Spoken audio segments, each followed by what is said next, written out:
so dope because it's in our roots. Right. And one thing you said that I really loved is that we get everybody in America that is popping, that's popular, that makes all this money and bring them back to Africa. But how can we really do that, Akon? Like, how do we really get all the talented black folks in America to return home and make Africa what it should be?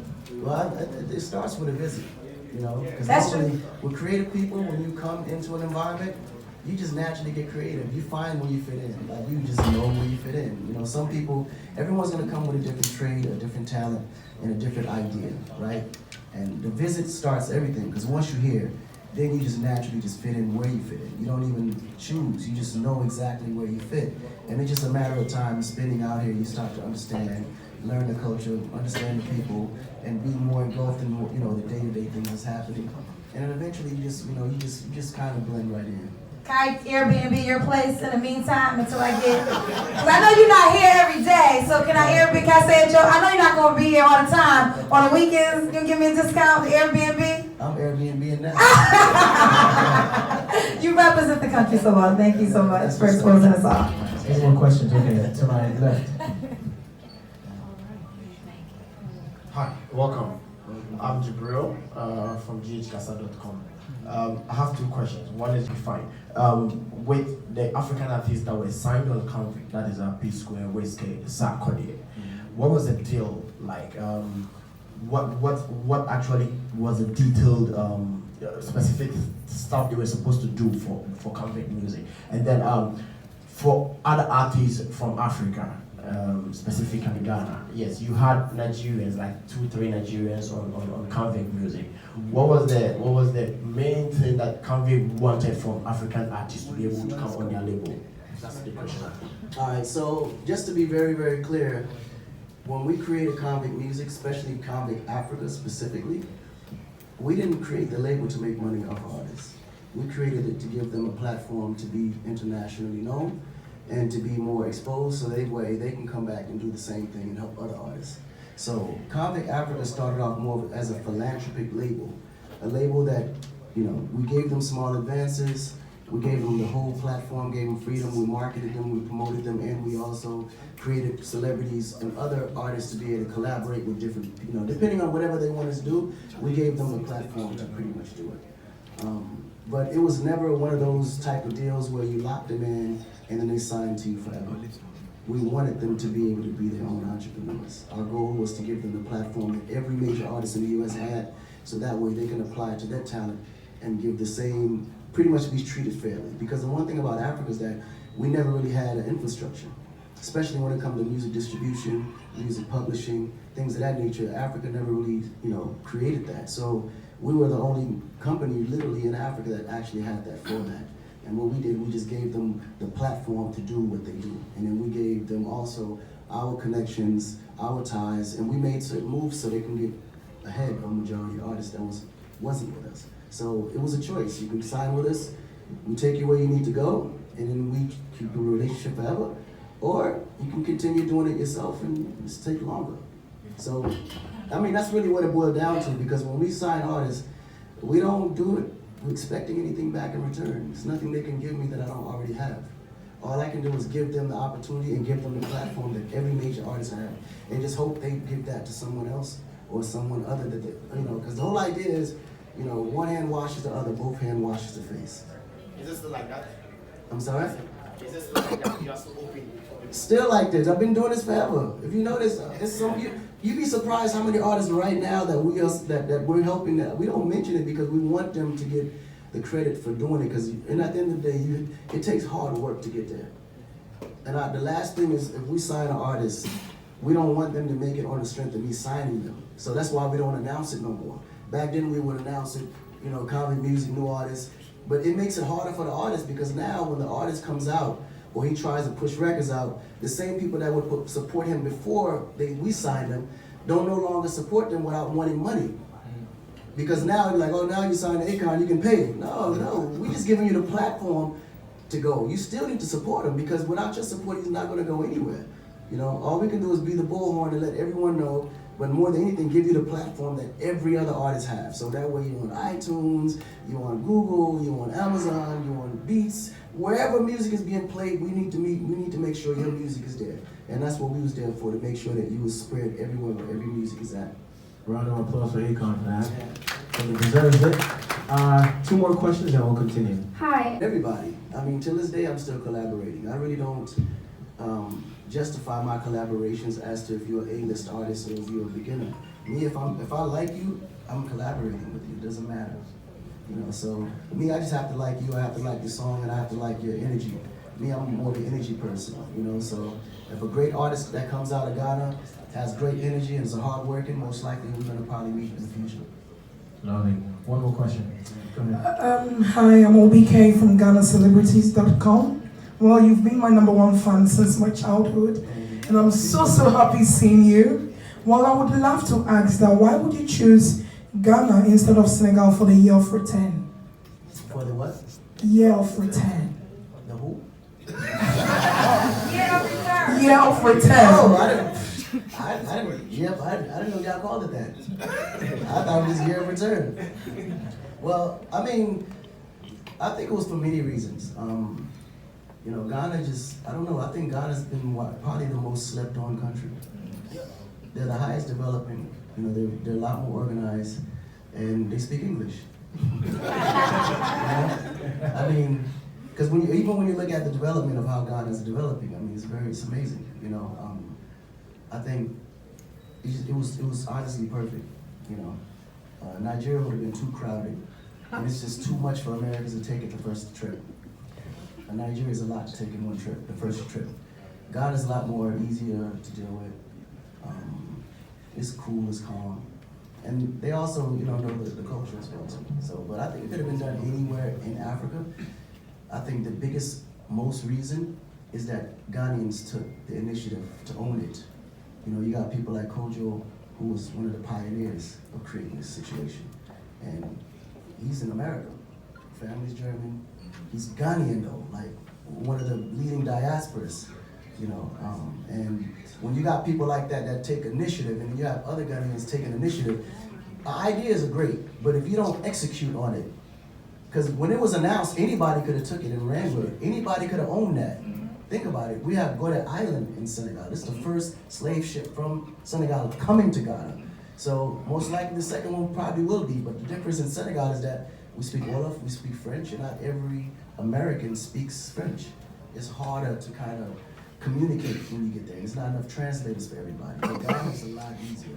You know, it's a lot simpler. But more than anything, Ghana took the charge and owned it. And I want to thank Kojo, you know, for definitely, Boris Kojo. He's like, he's amazing. Like, he really took charge, and I would definitely want to give him the credit for moving forward. And that's why I'm here from the Essence trip with Boris and Nicole. You know what I'm saying? And they literally that literally is the reason I'm here is because Boris and Nicole spread, and they've been coming for years. Yeah. I'm sorry. But no, they've been coming for years, and Nicole has gotten so many different influencers and celebrities in America to come, and this year we all came because of the year of return. So you're absolutely right, Boris and Nicole, for sure. Definitely get over it. Congratulations. All right, thank you guys so much. I'd like to acknowledge the presence of Vika Michaels, that's it, right? Fashion icon, brand ambassador, and philanthropist as well. Mike Cook is also in the background. Thank you for coming. Yeah. Package album that's going to be dropping this year, actually. 2020 we dropped the second album, which is the hip hop album and then the reggae album. The first 2 albums was the Latin album and the Afrobeat album. The Latin album was influenced because when I was in Jersey, I was pretty much raised by Puerto Ricans. You know, coming up from New Jersey, I was pretty much the only African in the whole Puerto Rican clique. They kind of received me as one of their own. You know, and it was weird because when coming into the U.S. as an African, you really don't get too much love from the outside. And African Americans didn't understand me well enough to kind of bring me in much. But the Puerto Ricans was kind of feeling probably the same thing I was feeling. You know, as immigrants being far from home and not really understanding the culture kind of fitting in as well. So it was like one of the perfect fits. And through it, you know, I got a lot of my Spanish, you can say, upbringing through them. So it was only right. Ever since Locked Up, I've been doing Spanish remixes for every one of my songs, and a lot of people never knew that. So, and I realized that the genres were always segregated, because if you listen to hip hop, at the time you didn't really listen to Spanish, or if you listen to Spanish, you didn't really listen to Afrobeat, or if you listen to Afrobeat, you didn't really listen to country, or whatever. Whatever genre you listen to is what you listen to.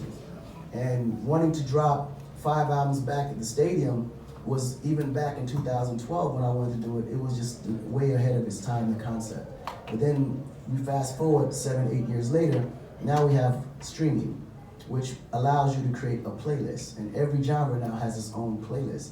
So it was the perfect time to be able to drop those, you can say, multiple albums. Because now, you know, they won't really cross paths with each other and interrupt each other's marketing and promoting, because every genre you can create your own playlist within that genre. So I was able to drop a Latin album called El Negrito, which is an all-Spanish album in reggaeton. So if you haven't never heard Akon in a reggaeton setting, you might want to get the album. Just out of curiosity, I think you should pick it up. Trust me, you're gonna love it.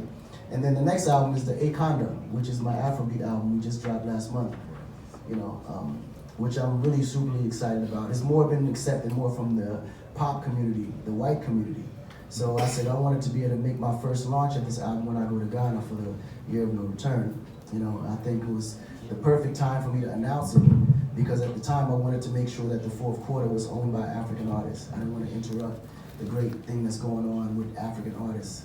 You know, because sometimes people don't consider me African in the music business, which is natural. You know, I came up in the US, I was raised there. You know, so my music sometimes was, and especially in the beginning, wasn't quite African. You know, it was really European and American. I just spoke about African, you know, concepts, ideas, and living, but over Americanized beats. You know what I'm saying? So I wasn't really considered an African artist. You know, even now when they do awards and nominations, they never announce me as an African artist. I'm always in the pop side of MTV Awards, you know, Grammys and things like that. But sometime it'd be nice to receive an African award. So I said I gotta put out an Afrobeat album. Just gotta do it. It's a must. So that's why we created Akon, and I think we're gonna probably preview a couple of records from it today, but just so you guys can get an idea where it's at. But it's no different from what you've been hearing, because we've been a part of creating all that the whole time. We've just been in the, you know, behind the scenes doing it.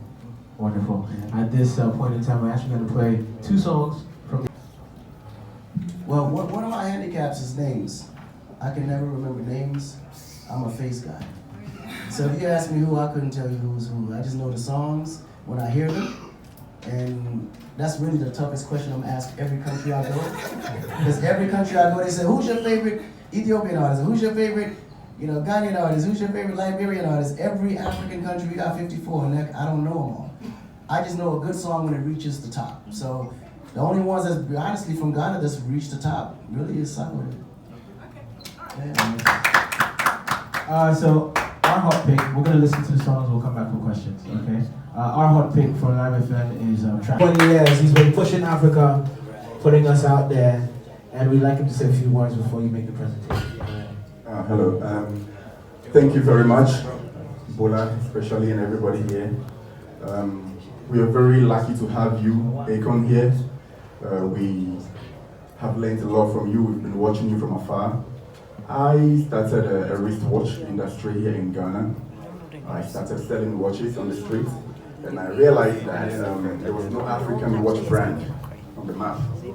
So I took the initiative to learn horology and watchmaking, and I introduced my brand called Caveman Watches. And we have caught the attention of the New York Times and other very good platforms. Thanks to people like Cheddar, we've been able to reach out to Floyd Mayweather and other people.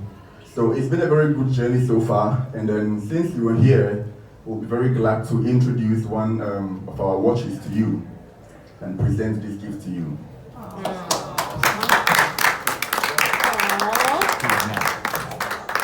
I want one.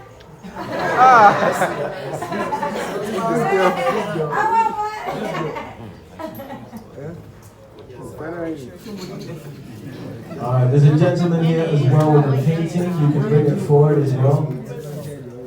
The gentleman with the art piece for Akon, if you can step forward with it, so you can do that now as well.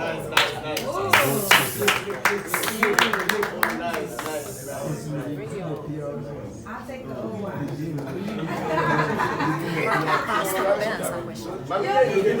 24-karat gold watch.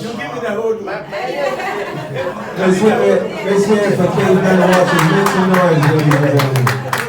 Yeah.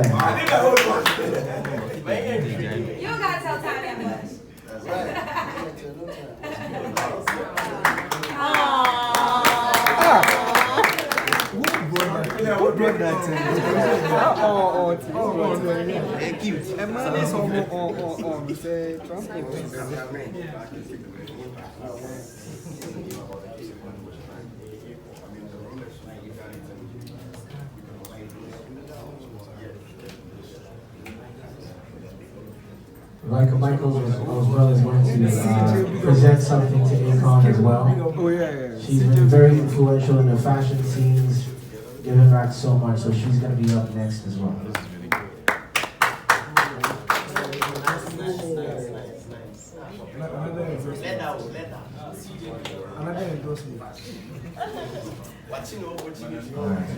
Thank you very much. We also have Michael Michaels. Akon, I have a presentation as well.